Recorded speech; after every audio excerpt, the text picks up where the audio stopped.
पहले लोकसभा का चुनाव हुआ था, मेरा ख्याल है 17वीं लोकसभा का चुनाव हुआ, और उस वक्त जो बीजेपी हो या बीजेपी विरोधी हो, उनकी जो अलग अलग घोषणाएं या टैगलाइन प्रचार की बातें सामने आती थी, उसमें दो लाइनें बहुत फेमस हो गई थी। एक था राहुल का, चौकीदार चोर है, जिसको मोदी जी ने जवाब दिया था मैं भी चौकीदार, और चौकीदार चोर है, वो तो फेल हो गया। लेकिन उसी वक्त नरेंद्र मोदी या बीजेपी की तरफ से और एक टैगलाइन आ गई, और जोर शोर से आ गई और फेमस भी हो गई। मानो अगले 1-1.5 साल तो इसी का रेफरेंस बार बार मीडिया में आता था। वो स्लोगन थी, मोदी है तो मुमकिन है। यानी अगर मोदी जी सत्ता में है तो कुछ भी मुमकिन है, मोदी जी कुछ भी कर सकते हैं। ऐसा एक मानो कि बात ही ऐसी चल गई थी। तो मतलब साफ था, अगर आपको जो भी कुछ समस्या है वो हटानी है, खत्म करनी है, तो दूसरा कोई नहीं कर सकता।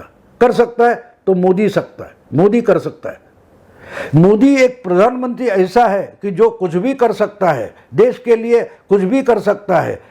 आपके लिए कुछ भी करना है तो सिर्फ मोदी कर सकते हैं, इसलिए मोदी है तो मुमकिन है, इस ढंग का वो प्रचार था। लेकिन एक बात आज मेरे समझ में आती है कि मोदी है तो मुमकिन है का मतलब क्या है। आपको मालूम है 20 साल होने को आए, 20 साल यानी हो चुके। जो गुजरात में बड़ा दंगा हुआ था, साबरमती एक्सप्रेस के डिब्बे गोधरा स्टेशन पर जलाया गया था, एक डिब्बा जिसमें कुछ 60 से ज़्यादा लोग झुलस कर मर गए थे।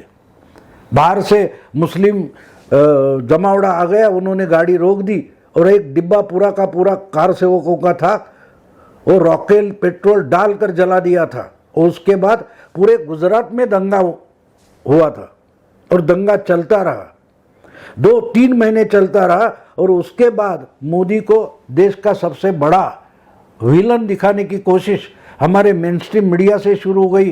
बीजेपी के जो विरोधक थे, विरोधी दल थे, उनसे शुरू हो गई। पूरा मीडिया, दुनिया का मीडिया मोदी के खिलाफ हो गया। मोदी ने शुरू में उनको जवाब देने की कोशिश की, खुलासा करने की कोशिश की, लेकिन खुलासा किसको सुनना ही नहीं था। बस मोदी को बदनाम करना था, मोदी को ख़त्म करना था। तो 2-3 साल खुलासे दे देकर मोदी थक गए, क्योंकि खुलासा देते उस पर भी कोई उटपटांग बातें निकालकर उनको ही बदनाम किया जाता था। तो मोदी ने तय किया कि इसके आगे जाकर मीडिया से बात नहीं करेंगे। लेकिन जब ये तय किया मोदी ने, मेरा ख्याल है 2005-6 वगैरह साल होगा, 17-18 साल पहले, तो मोदी अपनी साइड कहां से पेश करते लोगों के सामने। मोदी क्या करते, चुपचाप बैठ गए, भाई करना है उतना बदनाम कर लो, कोई बात नहीं। और ये मुहिम इतनी जोर शोर से चली कि दुनिया में अमेरिका हो, यूरोप हो, बहुत सारे बड़े बड़े देशों ने मोदी को वीसा तक रद्द कर दिया था, खत्म कर दिया था, खारिज कर दिया था। दुनिया में इंडिया के बाहर मोदी कहीं जा नहीं सकते। मुझे याद है उस वक्त मोदी जी को कोई अमेरिका जाना था तो हमारे फॉरेन डिपार्टमेंट की तरफ से उनके लिए वीसा मंगवाया जाता है। देश के चुने हुए एक नेता है, एक चीफ मिनिस्टर है, वो भी नकारा गया। उस पर मनमोहन सिंह सरकार ने भी नाराजगी प्रकट करनी की थी, क्योंकि ये देश का चुना हुआ लीडर है और अमेरिका अपनी तरीके से उसको बैन नहीं कर सकती वगैरह, वो बात छोड़ दो। लेकिन एक बात है कि मानो 2007 के बाद मोदी जी ने मीडिया की तरफ अपना मुंह मोड़ लिया, नहीं अभी इनसे बात नहीं करेंगे, कितने भी आरोप करने दो, खुलासा भी नहीं करेंगे या कोर्ट में जाकर कोर्ट कचहरी करके बदनामी के खिलाफ फिरियाद भी नहीं करेंगे। मोदी चुपचाप हो गए, अपनी तरीके से काम करते रहे और उन्होंने एक गुजरात मॉडल खड़ा कर दिया। आहिस्ते आहिस्ते उस मॉडल की चर्चा लोगों में, आम जनता में शुरू हो गई। और मेरा ख्याल है 2009-10 के बाद जो सोशल मीडिया एक्टिवेट हो गया, ये सोशल मीडिया का हाथ पकड़कर मोदी जी आज तक यहाँ आ गए पिछले 12 साल में। मेन स्ट्रीम मीडिया जो था उनकी मानो मोनोपोली थी, किसी को खड़ा करना या किसी को खत्म करना, किसी को प्रमोट करना या किसी को डिमोट करना, किसी की खाट खड़ी करना, ये तो मानो मीडिया का मकसद बन गया। और ऐसे मीडिया से लड़ना एक राज्य के, गुजरात जैसे मध्यम राज्य के चीफ मिनिस्टर को पॉसिबल नहीं था। लेकिन जैसे जैसे मोदी जी सेटल होते गए, 2002 के बाद 2007 उन्होंने दूसरी बार गुजरात में बड़ा भारी बहुमत पाया, जनता का विश्वास संपादन किया, तो लोग, पूरे देश के लोग आहिस्ता आहिस्ता ये मोदी कौन है, ये कैसा है, क्या करता है, वो ढूंढने लगे। जो भी गुजरात से खबर आती मोदी के खिलाफ होती तो भी लोग पढ़ते, लेकिन समझने की कोशिश करते कि मोदी क्या चीज़ है। तो मोदी के बारे में एक बहुत भारी क्यूरियोसिटी, उत्सुकता पूरे देश में आहिस्ता आहिस्ता पनपने लगी। और 2009-10 के बाद जब, जिसको हम बोलते हैं क्या, सोशल मीडिया अधिकाधिक टेक्नोलॉजिकली पावरफुल होते गया, फैलते गया, तो मोदी जी ने इस ढंग से सोशल मीडिया का इस्तेमाल किया कि मेन स्ट्रीम मीडिया को अपने घुटने के बल शरण आना पड़ा। 2014 में अगर मोदी जी जीते हैं तो उसका सबसे बड़ा श्रेय अगर किसको है तो सोशल मीडिया का है। तो एक बात, जब सोशल मीडिया का नया अवतार आ गया और वो मेन स्ट्रीम मीडिया से कंपटीशन करने लगा, तो सोशल मीडिया में जो लिखते थे, बोलते थे, कुछ दिखाते थे, उनकी बात तो अलग थी कि वो कोई जर्नलिस्ट नहीं थे, पत्रकार नहीं थे, प्रशिक्षित या ट्रेंड पत्रकार नहीं थे। हर एक के हाथ में स्मार्टफोन आते गया, फिर फेसबुक है या और कोई ऐप आते गए। तो मुझे जो लगता है, ब्लॉग आ गया तो मैं ब्लॉगर बन गया, कोई फेसबुकर बन गया, आजकल सब यूट्यूबर बन रहे। तो कहने की बात है दोस्तों कि कोई भी, वो उसको लगेगा, वो मुझे जो लगता है मैं बोलता हूँ। तो शुरू में 10-12 साल 13 साल पहले जब सोशल मीडिया का दबदबा बढ़ने लगा, लोगों के हाथ में एक नया इंस्ट्रूमेंट आ गया, एक नई ताकत, एक नया प्लेटफॉर्म आ गया, तो लोग खुद को एक्सप्रेस करने लगे, व्यक्त होने लगे कि बस मुझे लगता है। तो उसमें से दबी हुई उत्सुकता बाहर आने लगी और बड़ी भारी तादाद में लोग मोदी की सराहना देश के कोने कोने से करने लगे, सिर्फ गुजरात नहीं। जब ये बात मोदी जी के ध्यान में आ गई तो फिर ट्विटर हो या फेसबुक हो या सोशल मीडिया प्लेटफॉर्म हो, उस पर मोदी जी बड़ी ताकत से खड़े हो गए। ये मैं इसलिए बोल रहा हूँ दोस्तों, इसलिए बोल रहा हूँ कि 2008 में अमेरिका में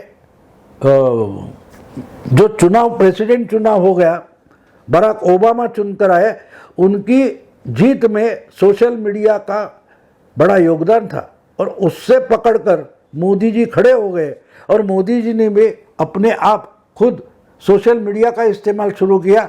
और जब जब वो प्रभाव बढ़ता गया, उन्होंने अपनी एक सोशल मीडिया की टीम बना दी और उससे मानो मेन स्ट्रीम मीडिया आहिस्ते आहिस्ते खत्म होते जाने लगा, उसकी प्रतिष्ठा। तो ये मैं आज इसलिए बोल रहा हूँ कि कल मुझे मेरी नज़र में सोशल मीडिया में एक स्लोगन आ गई कि एक ज़माना था कि नया नया था सोशल मीडिया, कुछ भी लिखते थे, कुछ भी बोल देते थे, तो उसमें सच कितना है, झूठ कितना है, ये खोज कर मीडिया सच्चाई सामने लाता था। आज भी हम देखते हैं कि वायरल सच नाम का एक प्रोग्राम हर चैनल पर चलता है। जो कुछ वायरल हुआ है उसमें क्या सच है, क्या झूठ है, ये चैनल ढूंढ कर बता देते, सर्च करके बता देते। लेकिन हम अगर 8-10 साल पीछे चले जाए तो एक बात होती थी कि जो कुछ सोशल मीडिया में आता है उसमें सच क्या है, झूठ क्या है, वो ढूंढकर सच्चाई मीडिया बताती थी। लेकिन आहिस्ते आहिस्ते मीडिया इतना एजेंडा ओरिएंटेड हो गया कि मोदी के खिलाफ बोलते बोलते मेन स्ट्रीम मीडिया जो है उस पर एक ठप्पा लग गया, ये तो मोदी के खिलाफ है, मीडिया है तो बीजेपी के खिलाफ ही है। तो इसलिए मीडिया जो बताता है वो अगर बीजेपी के खिलाफ होगा, मोदी के खिलाफ होगा, तो जरूर झूठ होगा। ये इतना उस पर मानो मोहर लग गई, ये आज उल्टी बात हो गई। आज जब मीडिया कुछ दिखाता है तो जमाना कैसे, वो जो सोशल मीडिया पर मैंने जो लाइन पढ़ी वो मुझे अजीब लगी। ये एक ज़माना था जब सोशल मीडिया पर कुछ झूठ बीट लिखा जाता तो सच्चाई मीडिया सामने लाती थी, मेनस्ट्रीम मीडिया सामने लाता था। आज उल्टा हो गया। आज उल्टा हो गया कि अगर मेनस्ट्रीम मीडिया कुछ झूठी बात करता है तो सोशल मीडिया सच्चाई सामने लाता है। और 2014 में मोदी जी जीत गए, ये सबसे बड़ी सच्चाई थी।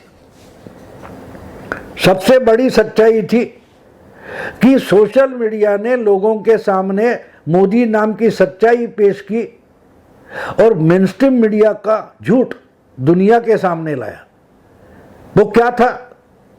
तो 2002 के बाद 2014 तक हमेशा हमेशा हमेशा मोदी के बारे में झूठ लिखा गया, मोदी के बारे में झूठ कहा गया, झूठ बताया गया, झूठे झूठे डिबेट चलाए गए। क्या बताया जा रहा था कि मोदी तो गुजरात के चीफ मिनिस्टर होने के भी लायक नहीं, मोदी होते हुए गुजरात धोखे में, गुजरात को धोखा है, ऐसे बताते थे। और मेनस्ट्रीम मीडिया का ये जो झूठ था वो सोशल मीडिया से इतना साफ कर दिया गया कि मोदी देश के प्रधानमंत्री बने। मीडिया जिसको देश की बात छोड़ो गुजरात के लिए धोखा बता रहा था, वो धोखे को पूरा देश ने स्वीकार किया, क्योंकि लोग मानने लगे कि भाई अगर मीडिया बता रहा है कि मोदी का मतलब देश को धोखा, मतलब ही मोदी के हाथ में हमारा देश बिल्कुल सुरक्षित रह सकता है।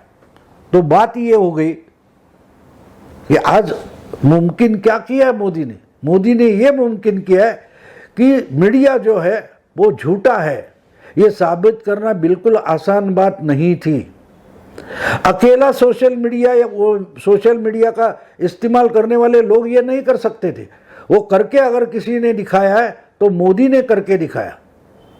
मोदी ने जिस ढंग से सोशल मीडिया का इस्तेमाल किया, ट्विटर हो, फेसबुक हो, या खुद का ऐप बनाना हो, या मोदी नाम की उन्होंने वेबसाइट बनाई अपने आप की, तो उससे मेनस्ट्रीम मीडिया को इतना परास्त कर दिया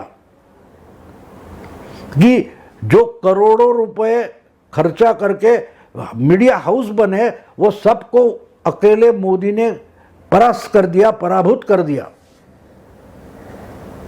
अब लोग मानते हैं कि मीडिया झूठ बोलता है और सच्चाई ढूंढनी है तो चलो सोशल मीडिया पर जाएंगे, और सोशल मीडिया मेनस्ट्रीम मीडिया की झूठी बातें सच्चाई आगे लाकर झूठ साबित करता है, सच्चाई उजागर करता है। ये तो बात मोदी है तो क्या मुमकिन नहीं है, इसका सबसे बड़ा सबूत मैं मानता हूं कि यही है।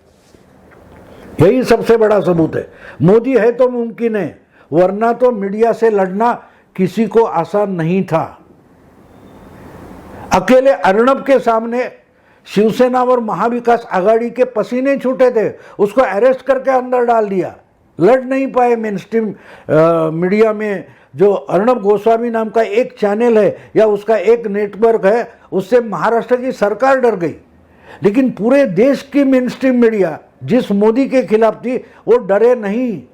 उन्होंने सोशल मीडिया का इस्तेमाल किया और पूरे देश के मेनस्ट्रीम मीडिया को परास्त करके दिखाया।